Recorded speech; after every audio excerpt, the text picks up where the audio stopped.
Hello everyone, this is Rakesh from Bodhee Prep. In this video, we'll be dealing with integers, right? So let us start the process. Under the classification of numbers, the very important category is integer,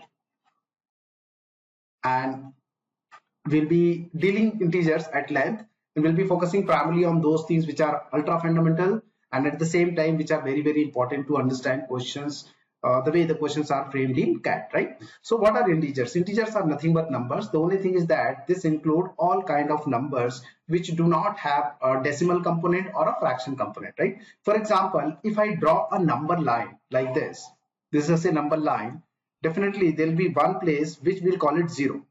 Now this 0 is also an integer, and it's a very important integer because it indicates that anything which is written to the left side of 0 will be all negative, and anything which is written to the right side of 0 will all be called positive, right? So you must have gone through these number system during your classes, during your school days. So here you must have seen that such way the numbers are written, right? This is 1, 2, 3, 4, etc. And this goes till infinity. If I keep on writing all the numbers, I'll basically not manage to write all the possible numbers because there are infinite numbers. So we call that this tends to infinity. Similarly, if I take all these numbers which comes to the left side of 0, then that will be starting from -1, then it will be -2, then it will be -3, so and so forth, right? And this will go till -infinity. So it is covering a range of numbers which starts from -infinity to +infinity. The only thing is that we are focusing primarily on those numbers which do not have a fraction component or which do not have a decimal component. Decimal in the sense, after a point there is no such number other than 0, right? Now, why integers are important? Because this is a fundamental of number system. If we understand integers, then as far as CAT is concerned, you'll be understanding a lot of questions. Because the most important thing is not to solve the question. The most important is to understand the question first. After understanding the questions, you will be able to correctly apply the required formula or logic. Now, here, just by observation, we can very well say that this 3 is greater than 1, right?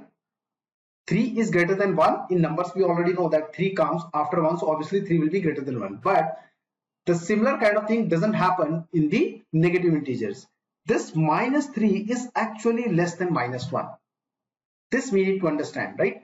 If 3 is greater than 1, then -3 is actually less than -1. So the number, if you go towards the left side of 0, the magnitude will keep on decreasing, right? And if you go to the right side of 0, then the magnitude will keep on increasing. This is the simple understanding of numbers, this number line, right?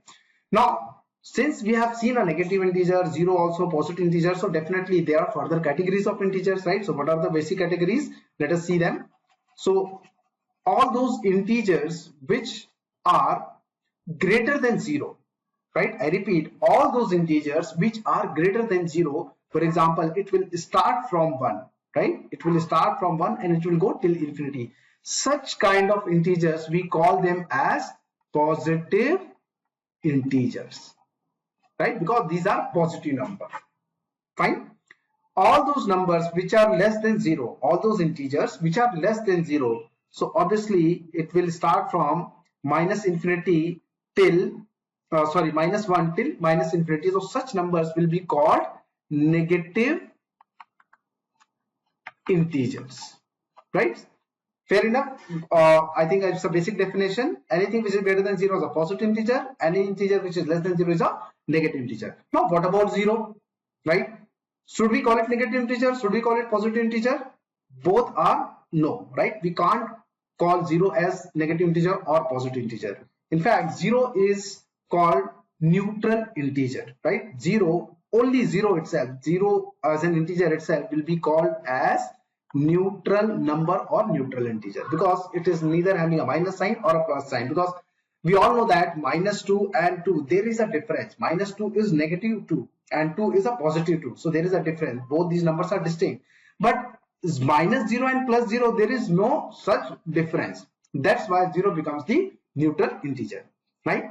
Now, in CAT exams or mostly in competitive exams, when the questions are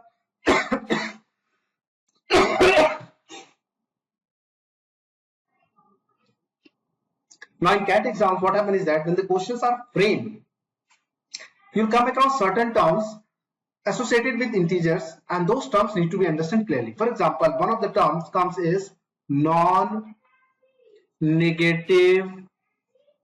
integer, right? We know that what is negative integer, we know what is positive integer. Now what is this non-negative integer? Non-negative itself means the integer should not be negative. That's it. The integer should not be negative. So should I say that that should be a positive integer? Again, no. It only say that it should not be negative. That means no such negative integers can be considered as non-negative. But apart from all positive integers, we have to consider zero also as non-negative integer, because it is neither negative nor positive. So non-negative integers has 0 plus all positive integers. So this is the very important definition we must keep on our mind, because if the question says positive integers, we have to start from 1. If the question says non-negative integers, then we have to start from 0, right? So simply if I ask you a question that x is a number, right? Say x is a number and this is a positive integer, right? X is a positive integer, and if I ask you what should be the smallest value of x, we all can go to this number line and we can say that the positive integer starts from 1, then 2, then 3, etc. And we know that as and when we move further, the numbers will be greater than the previous number. So the smallest number will be 1 under positive integers, right? So here the value of x would be equal to 1, right? But instead, if I say that x is a non-negative integer, then in that case we have to consider this set of numbers. Within this we know that 0 is less than 1 and non-negative integer starts from 0. So obviously in such case the smallest value of x will be equal to 0. I hope you have understood the difference between negative integer, neutral number, positive integer, and how do we co-opt non-negative integers by adding 0 into the positive integers, right? This is a fair basic fundamentals of odd integers, I would say the first definition of integers. Now let us see that how do we handle some more definition which further categorizes integers, right? So let us move to the next slide. So I have to just change the layers.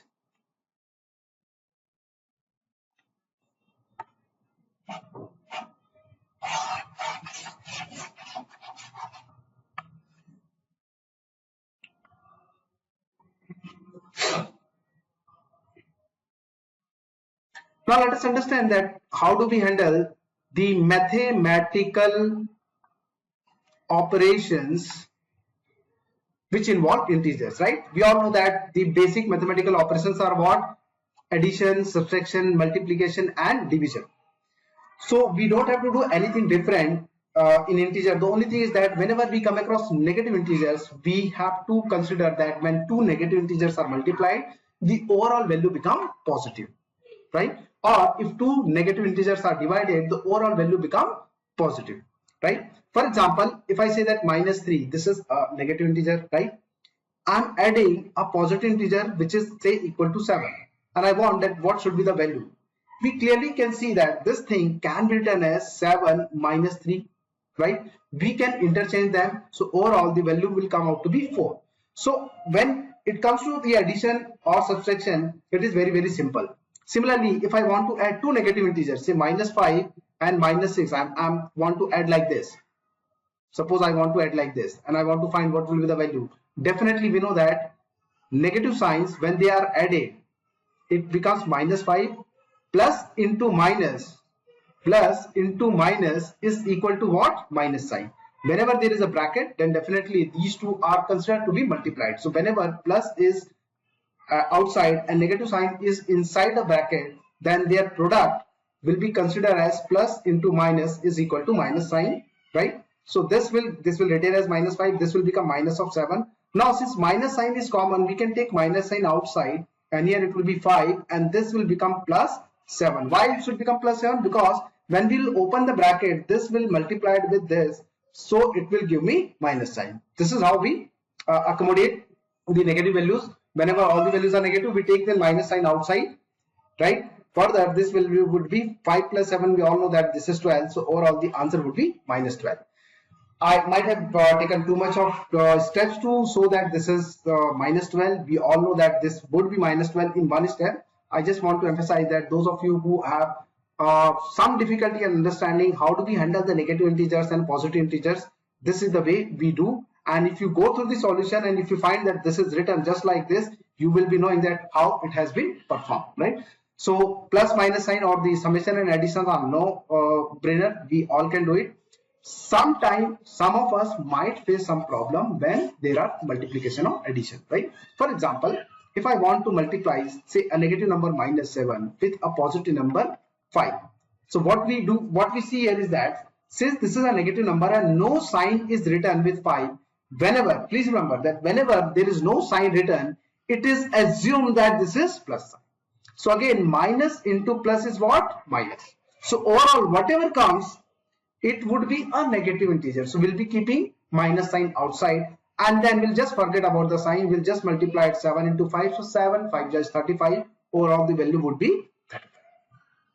Right? This is how we multiply with any negative number with positive number. When both are negative, say minus 3 is multiplied with minus 8. In such case, we know that these product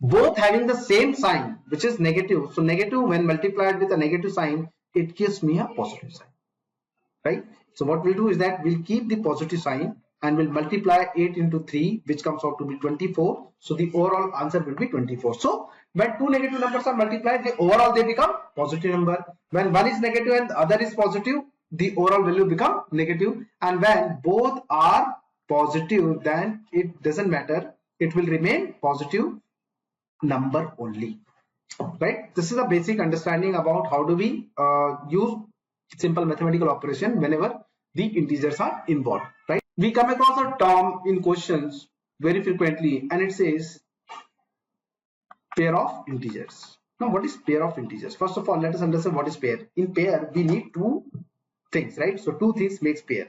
So pair of integer means we will be having a group of two integers that we call as pair of integers, right? So I'm writing a very fundamental question here and we'll try to solve it. Say x and y, these are two numbers, they are variable here. They are integers, or I would say they are positive integers less than 5. They are positive integers less than 5. We need to find how many pair of x, y possible, right? This is how usually the pair of two integers or two numbers are written. Now we know that both are positive integers, so obviously the minimum value of x and y both will become what? 1, and both these numbers are less than 5. In fact, mathematically I can interpret this particular statement as x is less than 5, y is also less than 5. Since they are positive integers, I am very sure we can say that these are greater than or equal to 1, y is also greater than or equal to 1. Now, how many pairs are possible? So, how many pairs in the sense, if I consider the value of x to be 1, if I fix the value of x to be 1, then I can have various possibilities for y. For example, y can range from 1 to 4. It cannot take the value of 5, right? Because it has to be less than 5. So, the possible values of y could be either 1, or it could be 2, or it could be 3, or it could be 4. In each of these cases, I may consider the possible value of x to be 1, or I can fix the possible value of x to be 1. Now, each of these two numbers are called pair of integers x and y, right? How many it says? So, till now, how many we have calculated? We have calculated 1, 2, 3, and 4. We have calculated 1, 2, 3, and 4, right? But in all these cases, we have taken all possibilities for y. We haven't taken the all other possibilities for x. So what we can do is that now we can fix the possible value of x to be 2, and in each case the value of y would be 1, 2, 3, and 4, like this. So again we'll be getting 4 more pairs, as we can see. Similarly, for next we can fix it for 3. So it will be 3, 1, 3, 2, 3, 3, 3, 4, right? And at last, x, y, we can fix 4, 1, 4, 2, 4, 3, 4, 4. Right, guys? So this is 4 pair, this is another 4 pair, this is another 4 pair, this is another 4. So overall, the number of pairs would be the addition of all this, which comes out to be 16. So the answer for this question would be 16. This is somehow, I would say it's a very, very simple question, but this is how the questions are framed. Of course, the complexity will increase as and when we'll move further, but this is how the questions are framed. So you can see that to understand this question clearly, we have to understand what are positive integers, right? We have to understand if we are asked about pair of integers, what actually it means, right? This is where most of us fail because we haven't gone through such kind of questions in detail to understand each phrases and their meaning. That's the objective of this video, that you should understand the phrases used and what actually their mathematical interpretation, right? So pair of integer is also done. Now next thing is, I'll just modify this question and I say that x and y are positive integer. How many pair of x and y are possible such that x and y are distinct integer? Now I have introduced a new word, distinct. So what distinct means? Distinct similarly means distinct means that if I am considering two things to be distinct, there would be no similarity between them. That's the meaning of distinct, right? Now if I just want to enforce this condition also here, because these are the 16 possibilities, within that how many cases or how many pairs of x and y are there wherein both are distinct? Both are distinct in the sense both values should not be equal. That's the meaning of being distinct integer. Clearly, can I say this particular pair has to be discarded? Why so? Because both are equal. Similarly, this pair has to be discarded, this pair has to be discarded, this pair has to be discarded.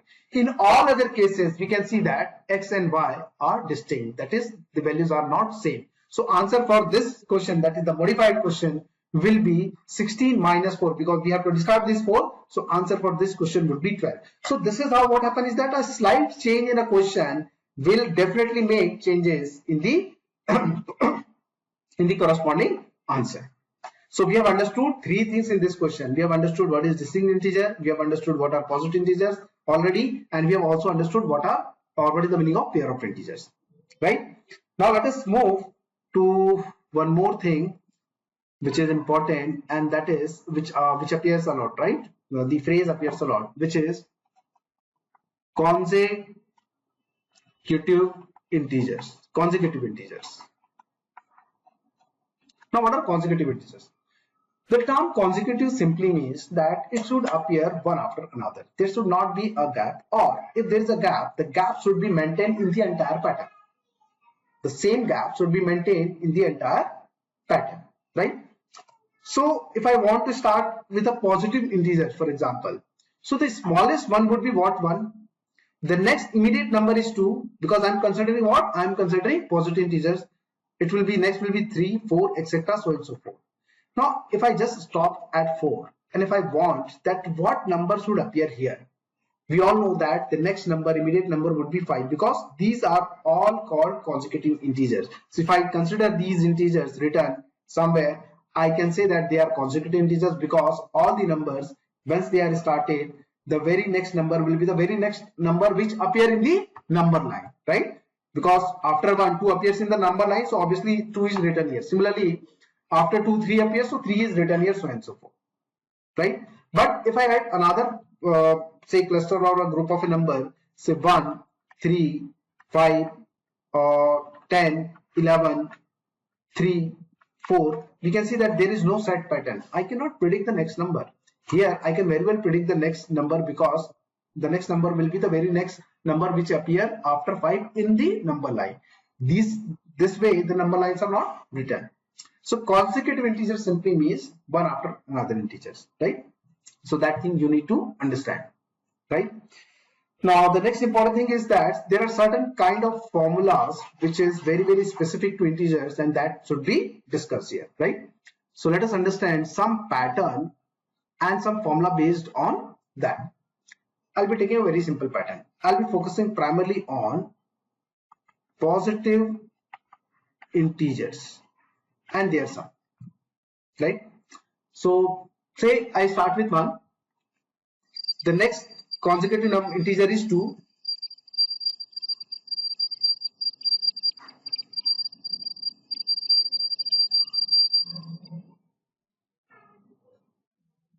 then the next consecutive integer is 3, the next number would be 4, 5, so and so forth, right? I'm just writing all these numbers. Say after this it will be 6, then 7, then 8, then 9, then 10. So I'm writing the first 10 positive integers. What I'm trying to do here is that I want to find the addition of all these 10 numbers. I want to find the addition of all these 10 numbers, right? One way, of course, is that we can take the help of calculator or manually or whatever, we can add them. This is possible. But can we have a formula? Now, why I'm emphasizing on formula? Because there is a pattern.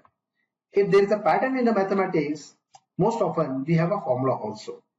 Because if a same pattern repeated again, the formula can be applied to get to the end result. That's what the beauty of mathematics, right? So here the formula is, or I can add in a different way, then I'll come to the formula. Here if you just observe this thing, if I add 1 plus 2 and make it 3, then add 3 to make it 6, so and so forth, whatever. Overall, the order in which I'm adding these 10 numbers will not matter. The end result will be same, right? So what I'm doing here is that I'm adding the first number and the last number, right? So I'm adding 1 plus 10, so I can write it like this. Next, what I'm doing is that I'm taking the second number and the second last number here, then third and the third last number here, because the order in which I'm writing this number will not make any change in the end result. Then the fourth and the fourth last, so it will be 4 plus 7, then fifth and the fifth last, that will be 5 plus 6. So you'll see that these 10 numbers, they are making pair, and each pair, if you add them, comes out to be 11, if you can observe. Yes or no? So 11 is added 5 times. That simply means that 11 should be multiplied with 5. So overall the answer will come out to be 55, right? Your task is that you should start with adding 1 plus 2, make it 3, then plus 6, 3, it will be 6, then 10, then 15, then 21, so and so forth. If you add this, you will again be getting 55. Now, adding this way is actually giving a thought that this will appear or this will happen every time, because all the numbers will be written in the same sequence, consecutive numbers. So why not create a formula? So the formula here is that if I'm starting with 1 and adding till n integer, right? Should start with 1, right? This is the must. The summation must start with 1 till n integer. This is a specific case where the value of n is 10, right?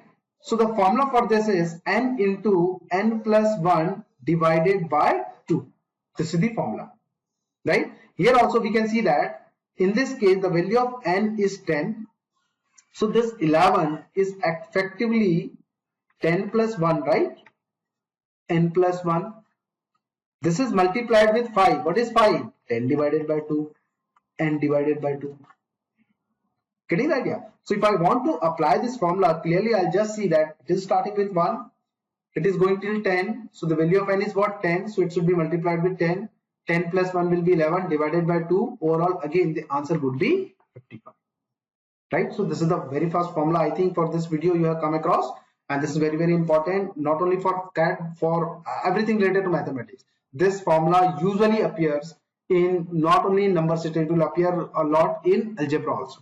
Okay? So please remember this formula.